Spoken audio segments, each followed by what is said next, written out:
Hi ಎಲ್ಲರಿಗೂ ನಮಸ್ಕಾರ. Welcome to my YouTube channel Vidya's lifestyle vlog. ನಾನೇ ಪ್ರೀತಿ ವಿದ್ಯೆ. ಇವತ್ತಿನ ವ್ಲಾಗನ್ನ ಶುರು ಮಾಡ್ತಾ ಇದ್ದೀನಿ. ದಿನ ಹೇಗೆ ಕಳೀತಾ ಇದ್ದೀನಿ ಅಂತ ನನಗೆ ಅರ್ಥ ಆಗ್ತಾಯಿಲ್ಲ. ಆ ಥರ ನನ್ನ ದಿನ ಹೋಗ್ತಾ ಇದೆ. ಹಾಗಂತ ತುಂಬ ಬ್ಯುಸಿಯಾಗಿದ್ದೀನಿ ಅಂತ ಅಂದ್ಕೋಬೇಡಿ. ಕೆಲಸ ಇಲ್ದಿರ ಖಾಲಿ ಇದ್ರೂ ನನಗೆ ಯೋಚನೆಗಳಿಗೇನು ಕಮ್ಮಿ ಇಲ್ಲ. ಸಿಕ್ಕಾಪಟ್ಟೆ ಏನೋ ಯೋಚನೆ ಮಾಡ್ಕೊಂಡು ಕೂತಿರ್ತೀನಿ. ಬೇಡದೇ ಇರೋದಕ್ಕೆ ತಲೆಗೆಡ್ಸ್ಕೊಂಡು ಕೂತಿರ್ತೀನಿ. ಕೆಲ್ಸಕ್ಕೆ ಬರೋದು ಯಾವುದೂ ಇಲ್ಲ. ಅವಶ್ಯಕತೆ ಇಲ್ಲದೆ ಇರೋದನ್ನೇ ಯೋಚನೆ ಮಾಡೋದು, ಅವಶ್ಯಕತೆ ಇಲ್ಲದೆ ಇರೋದನ್ನೇ ಯೋಚನೆ ಮಾಡಿಕೊಂಡು ದಿನ ಎಲ್ಲ ಆ ಥರ ಟೈಮ್ ಪಾಸ್ ಮಾಡ್ತಾಯಿದ್ದೀನಿ ಅಂತ ನನಗೂ ಕೂಡ ಗೊತ್ತು. ಆದರೂ ನಾನು ಚೇಂಜ್ ಮಾಡ್ಕೊಳ್ಳೋದಕ್ಕಾಗ್ತಾಯಿಲ್ಲ. ಈ ಥರ ನನ್ನ ದಿನ ಹೋಗ್ತಾ ಇದೆ.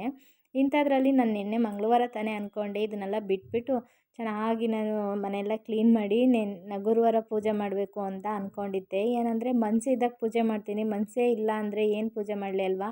ನಾಳೆ ಮಾಡೋಣ, ನಾಳಿದ್ದು ಮಾಡೋಣ ಅಂತ ಹಿಂಗೆ ದಿನ ಕಳೀತಾಯಿತ್ತು. ಮನೆ ದೇವ್ರಿಗೆ ಕೂಡ ಸರಿಯಾಗಿ ಪೂಜೆ ಮಾಡೋದಕ್ಕಾಗ್ತಾಯಿಲ್ಲ. ಈ ಥರ ಆಗಿಬಿಟ್ಟಿದ್ದೀನಿ ನಾನು.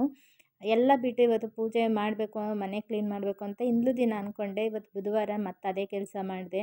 ದಿನ ಎಲ್ಲ ಏನೋ ಯೋಚನೆ ಮಾಡ್ಕೊಂಡು ಸುಮ್ಮನೆ ಕೂತಿದ್ದೆ, ಏನು ಕೆಲಸನೂ ಮಾಡಿರಲಿಲ್ಲ. ಇನ್ನು ಇದಕ್ಕಿದ್ದಂತೆ ಮನ್ಸು ಚೇಂಜ್ ಆಯಿತು. ಗೊತ್ತಿಲ್ಲ ರಾಯರೇ ಈ ಮನ್ಸು ಕೊಟ್ಟರು ಅಂತ ನಾನು ಅನ್ಕೊತೀನಿ. ಬೆಳಗ್ಗೆಯಿಂದ ಸುಮ್ಮನೆ ಟೈಮ್ ಪಾಸ್ ಮಾಡಿದ್ದೀನಿ. ನೋಡ್ತಾ ಇರ್ಬೋದು ರೈಸೊಂದು ಕುಕ್ಕರ್ ರಬ್ಬರ್ ಹೋಗ್ಬಿಟ್ಟು ಎಲ್ಲ ಸ್ಟವ್ ಮೇಲೆ ಬಂದುಬಿಟ್ಟಿದೆ. ಅದನ್ನು ಕೂಡ ಕ್ಲೀನ್ ಮಾಡಿಲ್ಲ. ಈ ಥರ ಆಮೇಲೆ ಮಾಡೋಣ ಅಂತ ಅಂದ್ಕೊಳ್ಳೋದು, ಸುಮ್ಮನೆ ಕೂತ್ಕೊಂಡಿರೋದು, ಹಿಂಗೆ ದಿನ ಕಳೀತಾ ಇದ್ದೆ. ಇವತ್ತೇನಾಯಿತು ಅಂತ ಅಂದರೆ ಸಂಜೆ ನನ್ನ ಪೂಜೆ ನಿಜ ಮಾಡ್ತಾ ಇರಲಿಲ್ಲ. 5:15 ಮೇಲಾಗ್ಬಿಟ್ಟಿದೆ. ಆವಾಗ ನಮ್ಮನೆ ಪಕ್ಕದ ಮನೆ ಅಕ್ಕ ಬಂದು ಕರೆದ್ರು. ವಿದ್ಯೆ ಹೂವು ಬೇಕು ಅಂತ ಹೇಳಿದ್ದಲ್ಲ, ಮಳ್ಳೆ ಹೂವು ಬಂದಿದೆ ತಗೊಳ್ತೀಯಾ ಅಂತ. ನಾನು ಇವತ್ತೇನು ಹೇಳಿರಲಿಲ್ಲ. ಅಂದರೆ ಯಾವತ್ತೂ ನಾನು ಅವ್ರ ಪೂಜೆ ಮಾಡುವಾಗ ನಾನು ಹೇಳಿದ್ದೆ, ನಾನು ಯಾವಾಗಲೂ ಒಂದೊಂದೇ ಹೂವು ದೇವ್ರಿಗಿಟ್ಟು ಪೂಜೆ ಮಾಡ್ತಾಯಿದ್ದಿದ್ದು. ಅವತ್ತು ಯಾಕೆ ಹಂಗೆ ಅನ್ನಿಸ್ತು ಗೊತ್ತಿಲ್ಲ. ಅಕ್ಕ ನೆಕ್ಸ್ಟ್ ಹೂವು ಬಂದಾಗ ನನಗೂ ಹೇಳಿ, ನಾನು ತೊಗೊಳ್ತೀನಿ ಅಂತ ಹೇಳಿದ್ದೆ. ಯಾವತ್ತೋ ಹೇಳಿದ್ದು.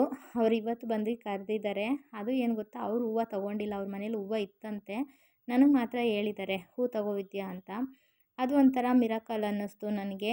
ರಾಯರೇನೇ ಪೂಜೆ ಮಾಡು ನೀನು, ಎರಡೊಂದು ಮನಸ್ಸಲ್ಲಿ ಇದೆಯಾ ಅಂತ ನನಗೆ ಮನಸ್ಸು ಕೊಟ್ಟಿದ್ದಾರೆ ಅಂತ ಅಂದ್ಕೊಂಡು ಇಷ್ಟೆಲ್ಲ ನಡೀತಾ ಇದ್ದೆವು. ಹೂ ಕೂಡ ತಗೊತ ಅವ್ರು ಬಂದು ಹೇಳಿದ್ದಾರೆ. ಹೂ ತಗೊಂಡು ಸರಿ ಪೂಜೆ ಮಾಡೋಣ ಅಂತ ಮನ್ಸು ಚೇಂಜ್ ಮಾಡಿ ಬೆಡ್ಶೀಟೆಲ್ಲ ಮಿಷಿನ್ಗೆ ಹಾಕಿ ಇಡೀ ಮನೆ ಕ್ಲೀನ್ ಮಾಡಿಕೊಂಡು ಕಿಚನೆಲ್ಲ ಕ್ಲೀನ್ ಮಾಡಿ ನಾನು ಸ್ನಾನ ಮಾಡಿ ಫೋಟೋ ಕ್ಲೀನ್ ಮಾಡಿ ದೇವ್ರ ಸಾಮಾನೆಲ್ಲ ತೊಳೆದು ಎಲ್ಲ ರೆಡಿ ಮಾಡಿಕೊಂಡೆ. ರಾತ್ರಿ 11 ಗಂಟೆ ಆಯಿತು ಹೂವೆಲ್ಲ ಕಟ್ಟಿ ಎತ್ತಿಡೋ ಅಷ್ಟರಲ್ಲಿ. ಇನ್ನು ಬೆಳಿಗ್ಗೆ ಕೂಡ ಚೆನ್ನಾಗಿ ಪೂಜೆ ಆಯಿತು. ಬೆಳಿಗ್ಗೆ ನಾನು ಯಾವುದೇ ಥರ ವೀಡಿಯೋ ಮಾಡ್ಕೊಳ್ಳೋದಕ್ಕಾಗಿರಲಿಲ್ಲ. ಇನ್ನು ಬೆಳಿಗ್ಗೆ ರಾಯರ ಫೋಟೋ ಎಲ್ಲ ಕ್ಲೀನ್ ಮಾಡಿ ಈ ಥರ ಒಂದು ಪೂಜೆನ ಮಾಡ್ಕೊಂಡಿದ್ದೆ. ಇನ್ನು ಸಂಜೆ ನಾನು ದೀಪ ಹಚ್ಬಿಟ್ಟು ಮತ್ತೆ ಒಂದು ವೀಡಿಯೋ ಕ್ಲಿಪ್ಪಿಂಗ್ನ ತೊಗೊಂಡೆ ರಾಯರ ಪೂಜೆ ಮಾಡಿದ್ನಲ್ಲ. ಹಂಗಾಗಿ ನೋಡ್ತಾ ಇರ್ಬೋದು ಬಲಗಡೆಯಿಂದ ನನಗೆ ಹೂ ಪ್ರಸಾದ ಸಿಕ್ಕಿದೆ. ಏನಂದರೆ ಬೆಳಿಗ್ಗೆ ಪೂಜೆ ಮಾಡಿದಾಗ ನಾನು ಅಂದ್ಕೊಂಡಿದ್ದೆ, ರಾಯರೇ ಮನಸ್ಸಿಲ್ದೇ ಇರೋ ಮನಸ್ಸಲ್ಲಿ ಮನಸ್ಸು ಕೊಟ್ಟು ಪೂಜೆ ಮಾಡಿಸ್ಕೊಂಡಿದ್ದೀರಾ, ನನಗೆ ಒಂದು ಹೂವು ಕೊಟ್ಟು ಒಂದು ಸೂಚನೆ ಕೊಡಿ ಅಂತ ನಾನು ಅಂದ್ಕೊಂಡಿದ್ದೆ. ಹಾಗಂತ ಹೂವು ಪ್ರಸಾದ ಕೇಳ್ತಾ ಅಲ್ಲೇ ನಿಂತ್ಕೊಳ್ಳೋದಕ್ಕಾಗಲ್ಲ ನೋಡಿ. ನನಗೆ ತಿಂಡಿ ಮಾಡಬೇಕು, ಮಕ್ಕಳನ್ನ ಸ್ಕೂಲಿಗೆ ಕರ್ಕೊಂಡೋಗಿ ಬಿಡಬೇಕು, ಕೆಲಸ ಇದೆಯಲ್ಲ. ನಿಮ್ಮ ಫೋಟೋ ಹತ್ರನೇ ನಿಂತ್ಕೊಂಡಿರೋದಕ್ಕೆ ಆಗ್ತಾಯಿಲ್ಲ ನನಗೆ. ಆದರೂ ಒಂದು ಹೂ ಪ್ರಸಾದನ ಕೊಡಿ ಅನ್ನೋದು ಅದಷ್ಟೇ ನನ್ನ ಮನಸ್ಸಲ್ಲಿತ್ತು. ಒಂದು ಹೂ ಪ್ರಸಾದ ಸಿಕ್ಕಿದರೆ ನನಗಿನ್ನೂ ಖುಷಿ ಆಗ್ತಾಯಿತ್ತು ಅಂತ ಅಂದ್ಕೊತಾ ಇದ್ದೆ. ಅಂಥದ್ರಲ್ಲಿನೇ ನನಗೊಂದು ಹೂ ಪ್ರಸಾದ ಸಿಕ್ಕಿತು.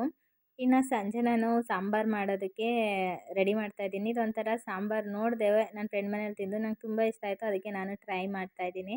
1 ಲೋಟ ನಾನು ತೊಗರಿಬೇಳೆ ತೊಗೊಂಡಿದ್ದೀನಿ. ಹಾಗೆ 1 ಲೋಟ ಹೆಸ್ರು ಕಾಳು, ಒಂದು ಅರ್ಧ ಕಡಲೆಕಾಯಿ ಬೀಜನ ಹಾಕ್ಕೊಂಡಿದ್ದೀನಿ. ಚೆನ್ನಾಗಿ ವಾಶ್ ಮಾಡಿಕೊಂಡು ಸ್ವಲ್ಪ ನೀರು ಹಾಕಿ ರುಚಿಗೆ ಸ್ವಲ್ಪ ಉಪ್ಪು, ಒಂದೇ ಒಂದು ಸ್ಪೂನು ಎಣ್ಣೆ ಹಾಕ್ಕೊಂಡು ಒಂದು 3 ವಿಷಿಲ್ನ ಇದನ್ನ ಕೂಗೋದಕ್ಕೆ ಇಟ್ಕೊಬೇಕು.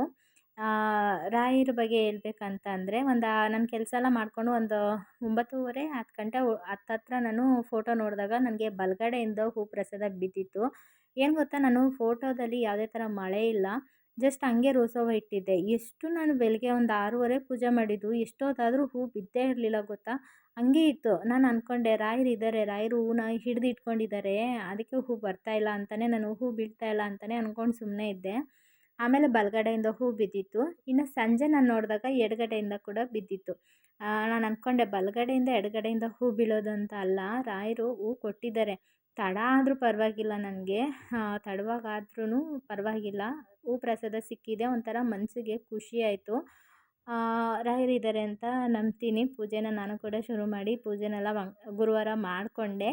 ಇನ್ನು ಈ ಮನಸ್ಸು ಹಾಳಾಗದೇ ಇರಲಿ, ಇದೇ ಥರನೇ ನನ್ನ ಕೆಲಸಗಳಲ್ಲಿ ನಾನು ಮುಂದುವರಿಯೋಣ ಅಂತ ಅಂದ್ಕೊತಾ ಇದ್ದೀನಿ. ನನ್ನ ಕೈ ತುಂಬ ಕೆಲಸ ಇದ್ದರೆ ಸಾಕು, ಯಾವುದೇ ಥರ ಯೋಚನೆಯೂ ನಮ್ಮ ಹತ್ರ ಬರೋದಿಲ್ಲ ಅಂತ ನಾನು ಅಂದ್ಕೊಂಡಿದ್ದೀನಿ.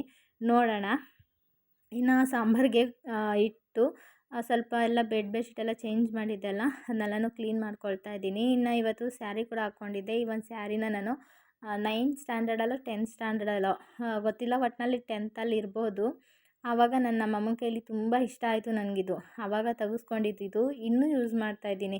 ಒಂಚೂರು ಹಾಳಾಗಿಲ್ಲ ಗೊತ್ತಾ, ಅಷ್ಟು ಚೆನ್ನಾಗಿದೆ ನನಗೆ. ಮತ್ತು ಈ ಸ್ಯಾರಿ ಹಾಕ್ಕೊಂಡು ಕೆಲಸ ಮಾಡೋದಕ್ಕೆ ನನಗೆ ತುಂಬ ಕಂಫರ್ಟಬಲ್ ಆಗಿರುತ್ತೆ. ಹಂಗಾಗಿ ಜಾಸ್ತಿ ನಾನು ಇದೇ ಸ್ಯಾರಿನ ವೇರ್ ಮಾಡ್ತಾ ಇರ್ತೀನಿ, ಸ್ಯಾರಿ ಹಾಕ್ಕೋಬೇಕು ಅಂತ ಅನ್ನಿಸ್ದಾಗೆಲ್ಲನೂ ಅಷ್ಟೇ. ಇನ್ನು ರಾಯರ ಫೋಟೋ ನೋಡ್ದಂಗೆ ನಾನು ಎಲ್ಲೆಲ್ಲಿ ಅಂದರೆ ನಮ್ಮ ಮನೇಲಿ ದೇವ್ರ ಮನೆ ಇಲ್ಲ ಆಯಿತಾ, ಗೋಡೆಯಲ್ಲೇ ಇಟ್ಟು ಪೂಜೆ ಮಾಡಬೇಕು. ಒಂದು ತೀರ್ಥ ಪ್ರಸಾದ ಏನೂ ಇಡೋದಕ್ಕಾಗಲ್ಲ. ನಾನು ಯಾವಾಗಲೂ ಅಂದ್ಕೊತಾ ಇದ್ದೆ ದೇವ್ರ ಮನೆ ಇಲ್ವಲ್ಲ ಅಂತ. ಆದರೆ ಏನು ಮಾಡಲಿ, ಎಲ್ಲಿ ಇಡಲಿ ಅಂತ ನಾನು 4-5 ದಿನದಿಂದ ಯೋಚನೆ ಮಾಡ್ತಾಯಿದ್ದೆ. ಅಂದರೆ ಗುರುವಾರ ಪೂಜೆ ಮಾಡಬೇಕು ಅಂತ ಯೋಚನೆ ಮಾಡ್ತಿದ್ದೆ. ಅವತ್ತೊಂದು ದಿನ ನಾನು ಕೆಲಸ ಮಾಡಿರಲಿಲ್ಲ ಅಷ್ಟೇ. ಅದಕ್ಕೆ ಇಷ್ಟೆಲ್ಲ ಯೋಚನೆ ಮಾಡ್ತಿದ್ದೀಯಾ, ಪೂಜೆ ಮಾಡು ಅಂತ ರಾಯರು ಮತ್ತೆ ನನಗೆ ಮನ್ಸು ಕೊಟ್ರೇನೋ ಅಂತ ನಾನು ಅಂದ್ಕೊಂಡೆ. ಇನ್ನು ಟೈಲರಿಂಗ್ ಮಿಷಿನ್ ಇತ್ತು, ಅಲ್ಲಿನೇ ರಾಯರ ಫೋಟೋ ಇಟ್ಟು ನಾನು ದೀಪನೆಲ್ಲ ಹಚ್ಚಿ ಪೂಜೆನ ಮಾಡಿದೆ. ನನಗೊಂಥರ ಖುಷಿ ಆಯಿತು. ನಮ್ಮನೆಯವರು ಬಂದ್ಬಿಟ್ಟು ಅಂತಾಯಿದ್ರು, ಅಯ್ಯೋ ರಾಯರು ಯಾಕೆ ಇಲ್ಲಿ ಬಂದುಬಿಟ್ಟಿದ್ದಾರೆ ಅಂತ. ಯಾಕಂದರೆ ಅಲ್ಲಿ ನಾನು ಯಾವತ್ತೂ ಇಟ್ಟಿರಲಿಲ್ಲ. ಆ ಒಂದು ಮೂಲೆಯಲ್ಲಿ ನಾನು ಫೋಟೋ ಇಡಬೇಕಾ ಇಡಬಾರ್ದೋ ನನಗೂ ಗೊತ್ತಿಲ್ಲ. ಮನ್ಸು ಮುಖ್ಯ. ನಂಗೆ ಯಾಕೋ ಅಲ್ಲಿ ಇಟ್ಟು ಪೂಜೆ ಮಾಡಬೇಕು ಅಂತ ಅನ್ನಿಸ್ತು, ಯಾವತ್ತೂ ಅನ್ನಿಸ್ತಾ ಇರೋದು. ಸೊ ಹಂಗಾಗಿ ನನಗೆ ಅನ್ನಿಸ್ದಂಗೆ ನಾನು ಫೋಟೋನ ಇಟ್ಟು ಪೂಜೆ ಮಾಡಿದೆ. ಇನ್ನು ಮಿಕ್ಕಿದಂತೆ ಎಲ್ಲ ದೇವ್ರಿಗೆ ಬಿಟ್ಟಿದ್ದಷ್ಟೇ. ಇನ್ನು ನಂದು ಅಷ್ಟೇ, ಇವತ್ತು ಎಷ್ಟು ಕೆಲಸ ಮಾಡಿದೆ ಗೊತ್ತಾ ನಾನು. ಇದೇ ಥರನೇ ಕೆಲಸ ಮಾಡ್ತಾಯಿದ್ರೆ ದಿನ ನನಗೆ ಚೆನ್ನಾಗಿರುತ್ತೆ ಅಂತ ಅಂದ್ಕೊಂಡೆ. ಲಾಗ್ ಮಾಡಿಕೊಂಡು ಕೆಲಸ ಮಾಡೋದು ಸುಲಭ ಏನಲ್ಲ, ಅಷ್ಟು ಕೆಲಸ ಮಾಡಿದೆ ನಾನು. ಇನ್ನು ಬೇಳೆ ಕೂಡ ಚೆನ್ನಾಗಿ ಬೆಂದಿತ್ತು. ಇದಕ್ಕೆ ಹಲಸಿನ ಬೀಜ ಇತ್ತು. ನನ್ನ ಮಗಂಗೆ ಸಿಕ್ಕಾಪಟ್ಟೆ ಇಷ್ಟ. ಅದು ಯಾಕೆ ಇಷ್ಟು ಇಷ್ಟನೋ ಗೊತ್ತಿಲ್ಲ, ಅವ್ನಿಗೆ ಹಲಸಿನ ಬೀಜ ತುಂಬ ಇಷ್ಟಪಡ್ತಾನೆ, ಕೇಳ್ತಾ ಇರ್ತಾನೆ. ಅದನ್ನೇ ಸ್ವಲ್ಪ ಎಲ್ಲ ಹಾಳಾಗ್ಬಿಟ್ಟಿತ್ತು, ಒಂಚೂರೇ ಸಿಕ್ಕಿದ್ದು. ಅದನ್ನು ಹಲಸಿನ ಬೀಜನ ಸೇರಿಸ್ಕೊಂಡಿದ್ದೀನಿ. ಇನ್ನು ಒಂದು 2 ಆಲೂಗೆಡ್ಡೆನ ಕಟ್ ಮಾಡಿ ಬೆಂದಿರೋಂಥ ಬೇಳೆಗೆ ಹಾಕ್ಕೊಂಡಿದ್ದೀನಿ. ಸ್ವಲ್ಪ ನೀರು ಕಮ್ಮಿ ಅನ್ನಿಸ್ತು, ಅದಕ್ಕೊಂದು ಸ್ವಲ್ಪ ನೀರನ್ನ ನಾನು ಹಾಕ್ಕೊಂಡು ಸ್ವಲ್ಪ ಒಂಚೂರು ಉಪ್ಪು ಹಾಕ್ಕೊಂಡು ಮತ್ತು ಅದನ್ನು ಕೂಗೋದಕ್ಕೆ ಇಡ್ತೀನಿ. ಒಂದು 2 ವಿಷಿಲ್ ಬಂದರೆ ಸಾಕು. ಅದು ಆಲೂಗೆಡ್ಡೆ ಮತ್ತು ಹಲಸಿನ ಬೀಜ ಅದು ಕೂಡ ಚೆನ್ನಾಗಿ ಬೆಂದೋಗ್ಬಿಡುತ್ತೆ. ಇನ್ನು ಕ್ವಿಕ್ಕಾಗಿ ಒಂದು ಸಾಂಬಾರು ಮಾಡ್ಕೊಳ್ಳೋಣ ಅಂತ ಮಸಾಲ ಮಾಡ್ಕೊಳ್ಳೋಣ ಅಂತ ಮಸಾಲ ಮಾಡ್ಕೊಳ್ತಾ ಇದ್ದೀನಿ. ಇದಕ್ಕೊಂದು 4 ಟೇಬಲ್ ಸ್ಪೂನಷ್ಟು ತೆಂಗಿನಕಾಯಿ ತುರಿನ ಸೇರಿಸ್ಕೊಂಡಿದ್ದೀನಿ. ಇನ್ನು ಇದಕ್ಕೆ 1.5 ಟೇಬಲ್ ಸ್ಪೂನಷ್ಟು ಸಾಂಬಾರು ಪುಡಿನ ಹಾಕ್ಕೊಂಡಿದ್ದೀನಿ. ಸಾಂಬಾರು ಪುಡಿ ನಮ್ಮ ಮನೇಲಿ ಮಾಡಿರೋದು. ಖಾರ ಆಯ್ತಂತೆ ನನ್ನ ಮಗಳು, ಎಷ್ಟೇ ಕಮ್ಮಿಗೆ ಸಾಂಬಾರು ಪುಡಿ ಹಾಕಿದ್ರು ಖಾರ ಖಾರ ಅಂತ ಇರ್ತಾಳೆ. ಹಂಗಾಗಿ ಸ್ವಲ್ಪ ಒಂದು ಅರ್ಧ ಟೇಬಲ್ ಸ್ಪೂನಷ್ಟು ಧನಿಯಾ ಪುಡಿನ ಸೇರಿಸ್ಕೊಂಡೆ ನಾನು, ಖಾರ ಕಮ್ಮಿ ಆಗುತ್ತೆ ಅಂತ. ಹಾಗೆ ಒಂದು 3 ಟೊಮೆಟೊನ ಹಾಕ್ಕೊಂಡಿದ್ದೀನಿ. ನಿಮಗೆ ರುಬ್ಬಕ್ಕೆ ಇಷ್ಟ ಇಲ್ಲ ಅಂದರೆ ಅದು ಬೇಳೆ ಜೊತೆ ಕೂಡ ಕೂಗಿಸ್ಕೋಬೋದು. ನನಗಿವತ್ತು ರುಬ್ಬಿ ಮಾಡಬೇಕು ಅನ್ನಿಸ್ತು, ಹಂಗಾಗಿ ನಾನು ಈ ಥರ ಮಸಾಲ ರೆಡಿ ಮಾಡ್ಕೊತಾ ಇದ್ದೀನಿ. ಇನ್ನು ಒಂದು ಪಾತ್ರೆನ ಇಟ್ಟು ಸ್ವಲ್ಪ ಎಣ್ಣೆ ಕಾದ ತಕ್ಷಣ ಸಾಸಿವೆ, ಕರಿಬೇವಿನ ಸೊಪ್ಪು, ಇನ್ನು ಇದ್ರ ಜೊತೆಗೆ ಸ್ವಲ್ಪ ಜೀರಿಗೆನ ಹಾಕ್ಕೊಂಡಿದ್ದೀನಿ ನಾನು. ಜೀರಿಗೆ ಸ್ಮೆಲ್ಲು ಕೆಲವೊಬ್ರಿಗೆ ಇಷ್ಟ ಆಗಲ್ಲ, ಇಷ್ಟ ಆಗಲಿಲ್ಲ ಅಂದರೆ ಸ್ಕಿಪ್ ಕೂಡ ಮಾಡ್ಬೋದು. ಇಂಗು ಕೂಡ ಹಾಕ್ಕೊಂಡು, ಹಿಂಗೆ ಹಾಕಿದ ಮೇಲೆ ಅದೊಂದು ಫ್ಲೇವರ್ ಚೆನ್ನಾಗಿ ಬರ್ತಾ ಇರುತ್ತೆ, ಅದಕ್ಕೋಸ್ಕರ ಹಾಕ್ಕೊಳ್ತೀನಿ. ಇನ್ನು ರುಬ್ಬಿರೋ ಮಸಾಲ ಹಾಕ್ಕೊಂಡು ಚೆನ್ನಾಗಿ ಮಿಕ್ಸ್ ಮಾಡ್ಕೊಬೇಕು. ಇನ್ನು ಮಸಾಲ ಎಣ್ಣೆ ಜೊತೆ ಚೆನ್ನಾಗಿ ಮಿಕ್ಸ್ ಆದಮೇಲೆ ಇನ್ನು ಇದಕ್ಕೆ ಬೇಯಿಸಿ ಇಟ್ಕೊಂಡಿದ್ದು ನೋಡಿ ಬೇಳೆ, ಆ ಬೇಳೆ ನೀರೆಲ್ಲನೂ ಸೇರಿಸ್ಕೊಬೇಕು. ಇನ್ನು ಹದವಾಗಿ ಬೆಂದಿತ್ತು ಆಲೂಗೆಡ್ಡೆ, ಹಲಸಿನ ಬೀಜ, ಬೇಳೆ ಎಲ್ಲನೂ.